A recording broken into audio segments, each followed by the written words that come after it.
মানুষের সংগ্রাম, মহান জাতির সংগ্রাম, হকাফিনিয়ানের সংগ্রাম, এই বাংলাদেশ হকাফিনিয়ান জিন্দাবাদ জিন্দাবাদ।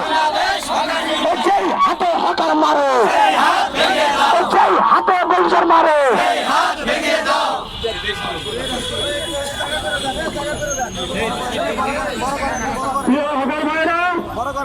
আমরা এখানে সংক্ষিপ্ত একটা সমাবেশ করবো, সমাবেশ করে আবার মিছিল নিয়ে চলে যাবে।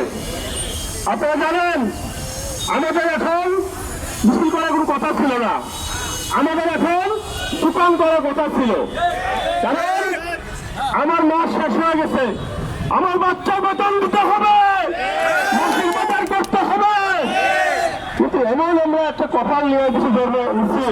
দেখেন এইদিকে মনে হয় একদিকে এই মিকাইলের যুদ্ধ সারা দুনিয়ার মানুষ যদি তাকে আছে, আর আমাদের দেশের সরকারের বয়স 2 মাস। সামনে বাংলাদেশ সরকার আমরা ভাবছিলাম পূর্ণ 12 এই 17-18 বছর হকার উচ্ছেদ বাংলাদেশকে স্বৈরাচার ফ্যাসিবাদের আন্দোলন ছিল, নির্যাতন বন্ধ করে এই হকাররা হকারদের ফ্যাসিবাদ দুর্নীতির বিরুদ্ধে চাঁদাবাজির বিরুদ্ধে লড়াই করে টিকেছিল।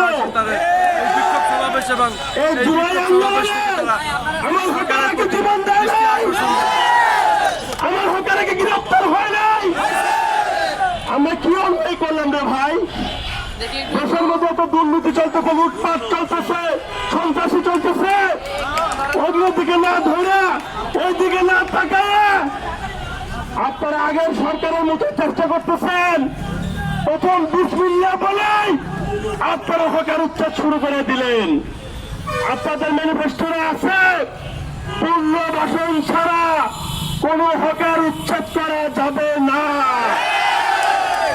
আর আপনারা পুনর্বাসন তো দূরের কথা, হকারদের কোনো লিস্ট করেন নাই, তাদের কোনো আইডি কার্ড দেন নাই, হকারদের 10 দফা পরিষ্কার লেখা আছে। আমরা ভাবছিলাম এই নতুন সরকার, মাননীয় প্রধানমন্ত্রী উনি তার ম্যানিফেস্টোরে বলছে যে আমরা একটা হকারও পুনর্বাসন উচ্ছেদ করবো না। তাহলে আমরা জিজ্ঞাসা করতে চাই, এত বড় কুতুব আপনারা কই থেকে আসলেন? আপনারা ইতিহাস থেকে শিক্ষা নিয়েন, হকাররা কিন্তু ভাইসে আসে নাই। এই হকারদেরকে অনেক নির্যাতন করছে। এখানে দেখেন কবির ভাই, জসিম ভাই, কালাম ভাই, আফসার ভাই, কমরেড জলি তালুকদার, প্রত্যেকের নামে কিন্তু স্বৈরাচার সরকার ডজনে মামলা দিয়েছিল, কিচ্ছু করতে পারে নাই।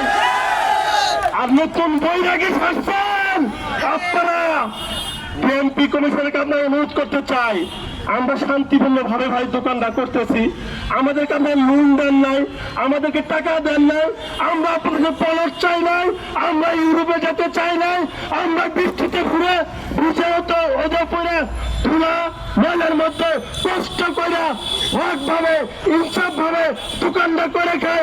আমরা চিন্তাই করি না, চাঁদাবাজি করি না, কটপানি করি না। আর আমার পেটে লাথি মারার জন্য আসছেন। পরিষ্কার ভাবে বলতে চাই, সাহিদ খোকন, তাপস ওদের স্থানে শিক্ষা নিয়েন।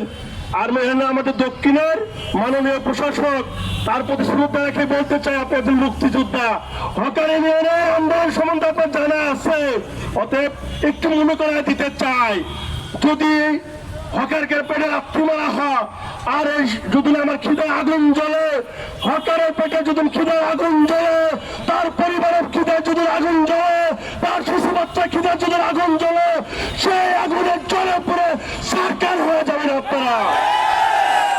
ভাড়া খুবই সংক্ষিপ্ত ভাবে করবো আজকে। এখানে সংক্ষিপ্ত বক্তব্য দিবেন হকার ইউনিয়নের সহ সভাপতি